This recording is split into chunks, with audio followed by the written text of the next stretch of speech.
You've probably said it to yourself lately. I feel lost. It doesn't make sense. On the outside, maybe things are still functioning. You're getting up, you're going to work, you're replying to messages, you're doing everything you've always done. But inside, you feel like something collapsed. It's not sadness exactly. It's not fear. It's not even depression in the usual sense. It's something deeper, more silent, like your soul walked out of the room and you're just standing there, trying to figure out what remains. But what if this isn't you falling apart? What if this isn't you being lost? What if this is the first time in your life you're not being controlled? You see, no one tells you this, but most of who you thought you were was installed. From the moment you were born, you were shaped by silent codes. Be good. Make them proud. Don't cry too much. Don't speak too loud. Fit in. Follow the rules. Smile even when you're breaking. And so you did. You built a self that worked. A self that others liked. A self that performed so well it almost felt real. Until now. Until the moment you started questioning everything. Why you're doing what you're doing. Why your relationships feel empty. Why your passions disappeared. Why nothing that used to excite you makes sense anymore. You think you're broken, but in truth, you're becoming clear. You are waking up from a dream that was never yours. And what you're feeling now, that numbness, that disorientation, is not failure. It's freedom without a script. Because when you've spent your whole life following someone else's instructions, the moment you stop, it doesn't feel like liberation. It feels like death. Death of routine, death of expectation, death of the persona that was built to function, not to feel. You were programmed to perform, not to question. And now that you're questioning, the program is failing. That's why everything feels like it's dissolving, because it is. The identity that was crafted to survive, the achiever, the caretaker, the peacemaker, the strong one, those are not your soul. They're strategy, brilliant ones that kept you safe in environments where truth wasn't welcome, where authenticity had consequences, where vulnerability meant danger. But you're not there anymore. And those masks, they're suffocating now. That tightness in your chest, the exhaustion that sleep doesn't fix, the sense that you're not yourself. That's your real self trying to break through. Not the polished version, not the productive version, not the version that makes everyone comfortable, but the original one, the one buried beneath layers of conditioning, coping, and compliance. And when that version stirs, the false one begins to crumble. You feel the discomfort, the resistance, the urge to fix it, to go back, to numb it again. But there's nothing to fix. There's no going back. You're not malfunctioning. You're being deprogrammed. And that's why it's disorienting, because you've never had this much space in your mind. You've never had this much silence in your spirit. You've never been this far away from the expectations that once dictated your every move. And silence, after a lifetime of noise, doesn't feel like peace at first. It feels like emptiness. It feels like being lost. But lost is just what it looks like when you're finally outside the cage. You don't know who you are now, because you're not playing a role anymore. And that's terrifying, but also sacred, because from here, you get to rebuild, not to impress, not to prove, not to survive, but to remember. To remember who you were before the world told you who to be, before the timeline, before the metrics, before you internalized your value as something you had to earn. You don't have to earn anything anymore. You don't have to hustle for worthiness. You don't have to explain why you're not who you used to be. You are not lost.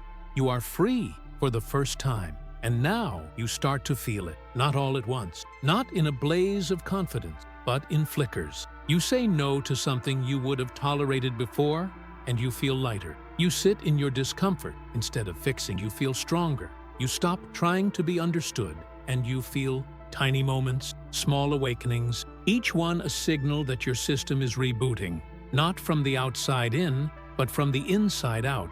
Because this isn't about becoming something new. It's about unlearning everything you were told you had to be, so that what's true can finally rise. And what rises next doesn't need to be decorated. It doesn't need to be packaged. It just needs to be trusted. Because the most powerful version of you has never been the one that's perfect. It's the one that's real. There's something that happens when you begin to see your life through different eyes. You start noticing how much of it wasn't really yours. The way you talk, the way you love, the way you apologize when you've done nothing wrong, the way you say yes just to avoid guilt, the way you shapeshift to make everyone else comfortable. These aren't just quirks. They are symptoms of deep programming, because long before you had words to express who you were being told who you had to be. You learned to anticipate mood, to sense danger in silence, to make yourself useful when your worth was ignored, to earn affection through performance, to suppress your needs in order to keep the peace. And you called that personality. But it wasn't personality. It was a strategy, an unconscious agreement between your nervous system and your environment. If I become who they need, maybe I'll be safe. And so you built a self, one that could survive the house you grew up in, the beliefs you were handed, the culture that sold you stories of success tied to sacrifice, silence, and self-denial. That self worked. It helped you belong. It earned praise. It got things done. It played its role so well. You forgot it was a role until one day it cracked. And the cracks weren't obvious. They showed up in burnout, in the way you cried after social gatherings you didn't even enjoy, in the resentment you felt for being the strong one all the time, in the way you started to envy people who lived without a filter. The cracks showed up as confusion. You couldn't explain why the things you used to love felt empty, why being around certain people felt like a performance, why your smile began to feel like a lie. That's when the system began to unravel. Not the world system, your internal system, the one you didn't know you were running. It was built to protect you, yes, but it wasn't built for freedom, because freedom requires a kind of self-honesty that most systems don't allow.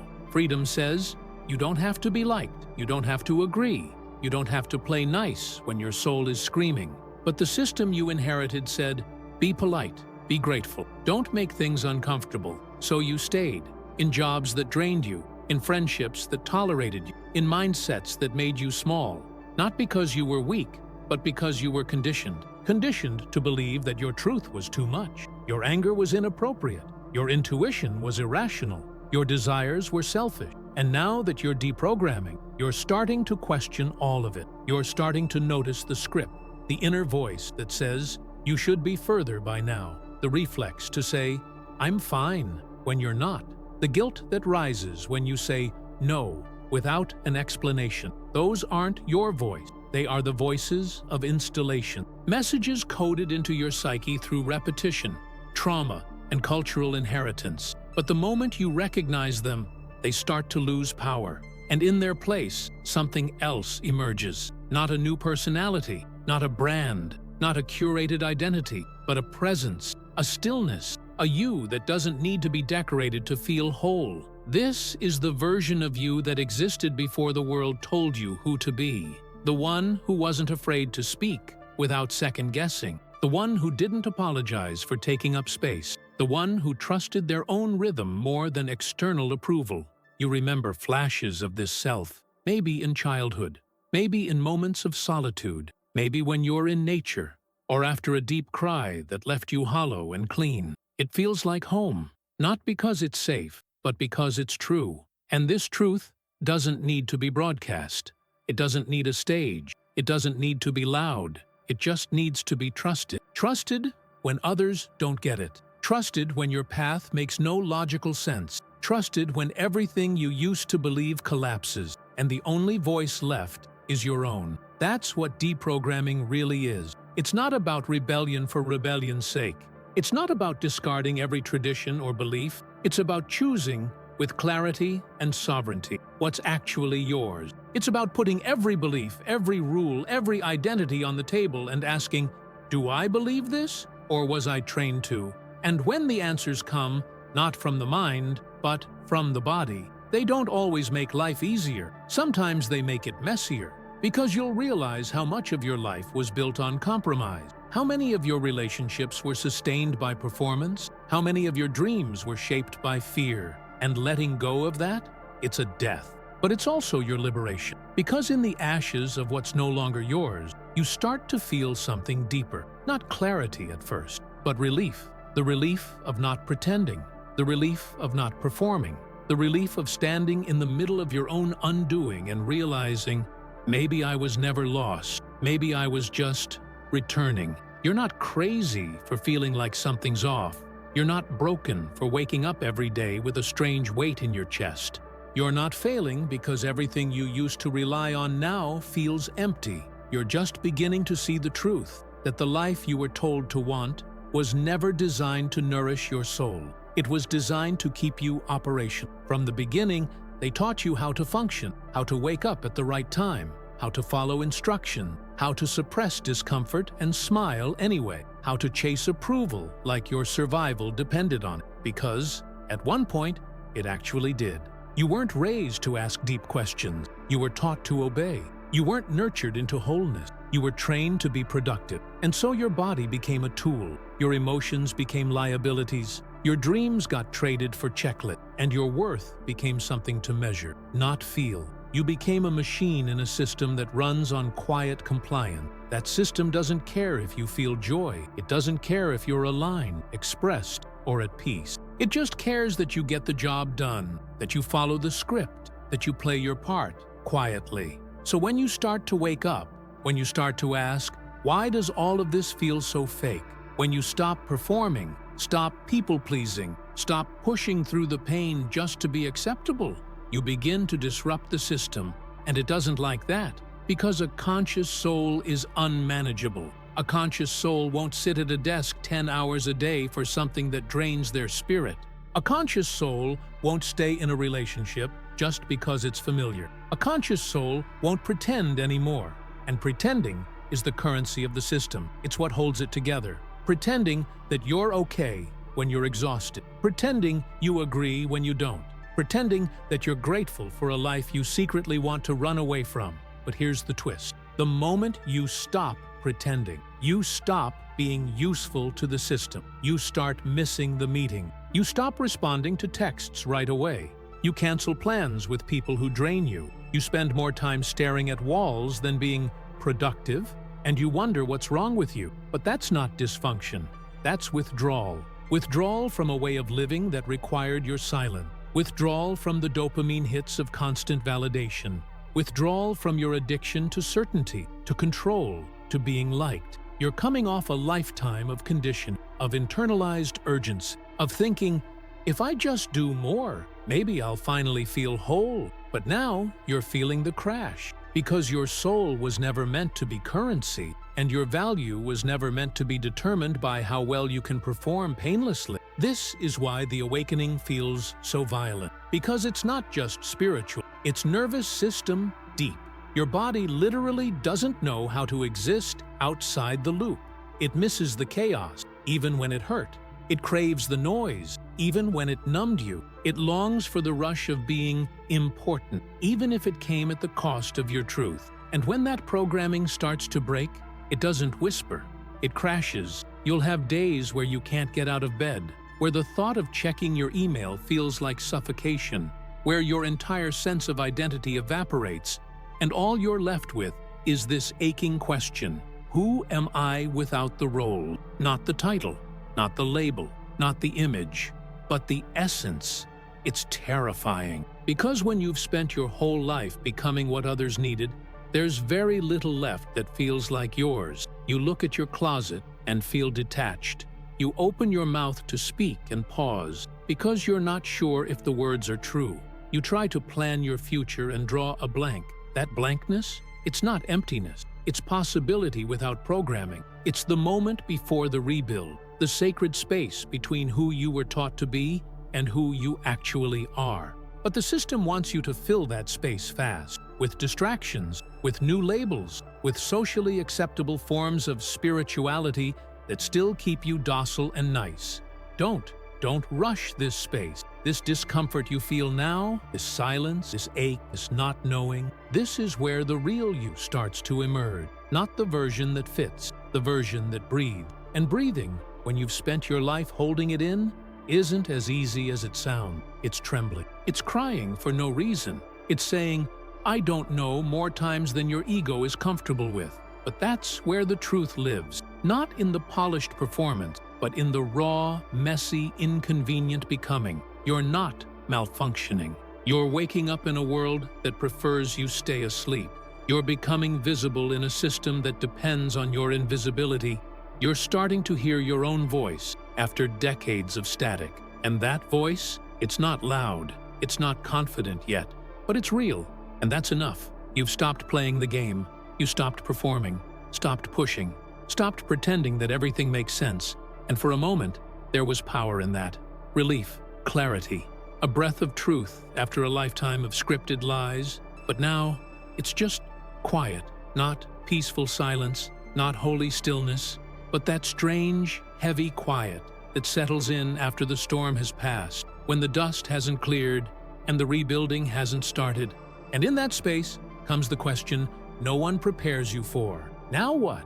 Because when you unplug from the system, when the programming fades, there's no map, no next step, no voice telling you what to do, who to be, how to move. There's just you, staring at a life that no longer fits, relationships that no longer resonate, and a self that no longer knows where it belongs. This is what most people misunderstand about awakening. They think it's a light switch, a sudden explosion of bliss and enlightenment. But more often, it feels like being dropped in the middle of an unfamiliar forest at night, with no idea where you are, and no one coming to find you, because no one can find you here. This part? It's yours alone, and it's not a mistake. It's not a punishment. It's the sacred void, the space between who you were and who you're becoming. It's here that your nervous system starts to detox. You're no longer in survival mode, but your body doesn't quite believe it yet. It's waiting for the next threat, the next demand, the next moment when you'll abandon yourself again just to keep the peace. But this time, you don't. You stay. You sit with the emptiness instead of filling it. You allow the boredom, the confusion, the ache, and you begin to notice something. The silence isn't empty. It's full of all the things you once ignored, the truths you swallowed, the dreams you buried, the grief you never had time to feel. They rise now, not to punish you, but to be released. Because when you were in the system, you didn't have time to feel. You had to perform. You had to manage. You had to keep moving, keep producing, keep being fine. But now that you're out, now that you've stopped running, there's nowhere to hide from yourself. And that's where the real work begins. Not building a new identity, but grieving the old one. Grieving the version of you who tolerated so much just to belong. Grieving the years spent chasing approval that never fed your soul. Grieving the joy you postponed, the desires you silenced, the authenticity you bartered away for safety. This grief is not glamorous.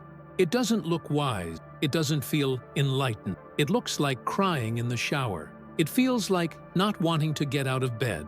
It shows up in unexpected waves, triggered by songs, scents, or a stranger's voice. But don't mistake that grief for regression. It's not a sign that you're failing.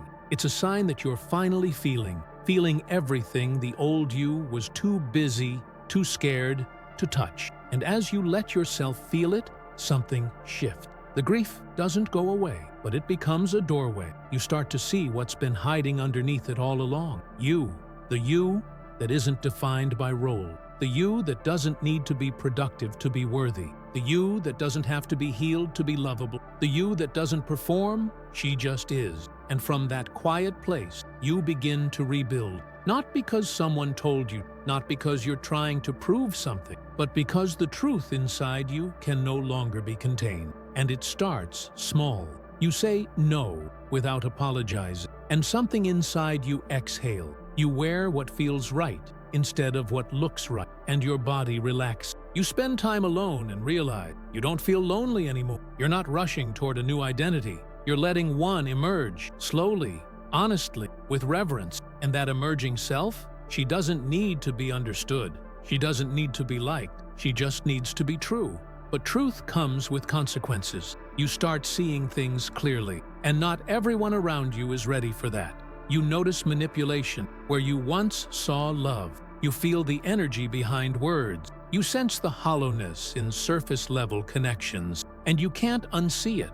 You can't unread the energy. You can't go back to pretending. That's the hardest part, because once you've touched truth, even for a second, your tolerance for anything else drops to zero. And this can be isolating. People will say you've changed, that you're distant, that you're too sensitive or too intense. But you're not too anything. You're just real now. And most people are still addicted to the performance. You've stepped out of the play. You've left the theater. You're not interested in acting anymore. You want life, messy, raw, honest, sacred.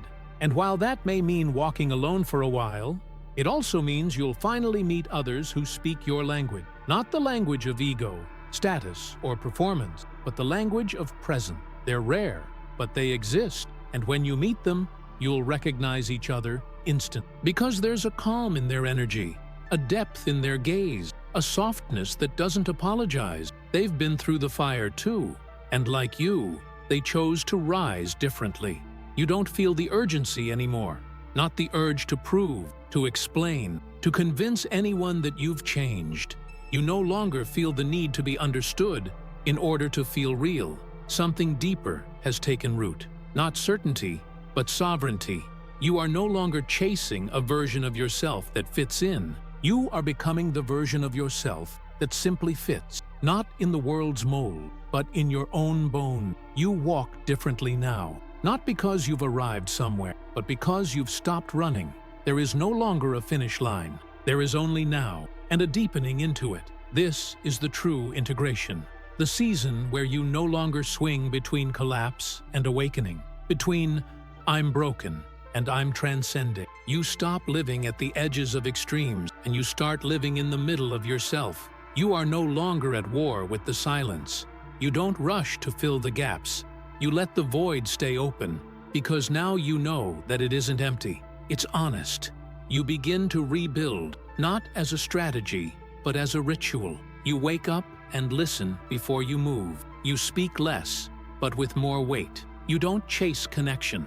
You create it by existing in your truth. And the truth is no longer something you need to announce. It's something you carry. Like a quiet flame that doesn't flicker when the wind comes. You've started to trust your inner signals again. That subtle knowing when someone's words feel right, but their energy feels wrong. That shift in your gut when you say yes too quickly. That deep breath that tells you, wait, rest, let it unfold. You're not impatient like you used to be. You're not grasping for timelines that don't belong to you. You're not obsessed with outcomes that feel shiny but hollow. You've slowed down, but not in a tired way, in a sacred way. Because what you've learned now is this: nothing real rushes, and you're no longer interested in fast. You're interested in true. That's why your life looks quieter from the outside. You're not posting every insight. You're not screaming your growth into the world. You're not trying to convert anyone into waking up, because now you know most people aren't asleep.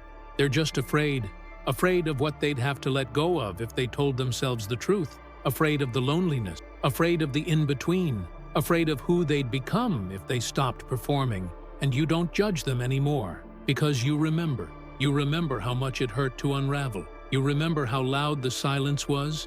You remember how tempting it was to go back, just for something familiar to hold. But you didn't go back. You stayed. And that's why you're here. Not enlightened, not above it all, but rooted in your own frequency. You've become undeniable, not in volume, but in vibration. People feel it. They look at you and sense something different. A stillness that doesn't beg, a presence that doesn't flinch, a softness that doesn't apologize. They don't know what it is, but they feel it. And sometimes that's enough to make them curious about themselves. That's how you shift the world now, not by force. Not by argument, but by living as proof that it's possible to walk through fire and not come out bitter, that it's possible to lose everything that was never real and not only survive, but bloom. Your existence becomes a quiet permission, a reminder to others that you don't have to keep performing, that you don't have to sell pieces of yourself to be loved, that you don't have to run just to feel like you matter. You can stop, you can sit, you can listen. And when it's time, you can move from truth, not trauma, because that's what you're doing now. You're leading, not with titles or teachings, but with embodiment. Every boundary you set from peace, Every moment you choose stillness over reaction, every time you trust your knowing instead of outsourcing it, you are teaching, you are anchoring, you are healing, not because you're trying, but because you've become a living reflection of what healing actually looks like. Not constant highs, not spiritual bypassing, but grounded softness, sacred boundaries, emotional honesty, and the courage to keep choosing alignment even when no one's watching. That is the new you. And she doesn't need to explain herself. She just is, not as a performance, but as a present, not for applause, but for integrity. Because now, you know, you were never lost. You were just unlearning the version of yourself that the world gave you, so you could finally remember the one your soul designed. And that version? She's not trying to arrive anywhere. She's finally home.